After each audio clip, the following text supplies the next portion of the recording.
Hello my lovelies, I hope you are doing great. So in this video we are going to solve this problem where we need to calculate the rectangle area. We can see the figure contains a rectangle and there is a circle inside the rectangle, and this line segment can be treated as a secant for the circle.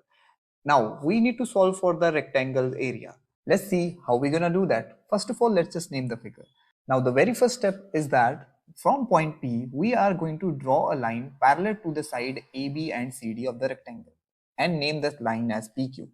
Now let's just name this point of intersection as M, and from this point M, we'll be drawing a line to make a triangle and name this point as N. Now we do have a triangle, right? We know there is a theorem named as Thales theorem which says angle subtended by the diameter at the circumference is a right angle. Here MP is a diameter of the circle. Therefore, this angle MNP is going to be a right angle. Now, if I talk about this MP is the diameter and this P is the point of tangent, and we know that the diameter are perpendicular to the tangent, so this angle is going to be a right angle. Therefore, the angle PQR must also be a right angle. Now, if we compare these two triangles, they are the similar triangle because they have angle P in common, and angle N and Q are right angles. So using AA similarity, I can write that triangle PNM and triangle PQR are similar to each other. Now, if they are similar, we know there is a property that says that the corresponding sides of the similar figures are in same proportion. So using that, we can write MP upon NP is equal to RP upon QP. Now see, MP is nothing but the diameter of the circle. Let's say if R is the radius of the circle, then the diameter MP is going to be 2R.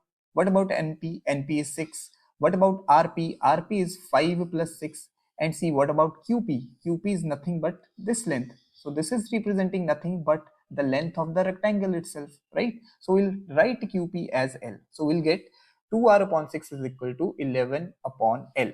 Now on cross multiplication, we'll get this expression where L is the length of the rectangle and 2R is nothing but the diameter of the circle. But see, 2R is representing the width of the rectangle also. So this is length and 2R is width. So L into 2R is nothing but the area of the rectangle, length into width. So area of the rectangle is 66 square units, and that's your answer for the question. I hope you enjoyed this video, and if you have learned something, please give it a thumbs up and subscribe to my channel. See you in the next one.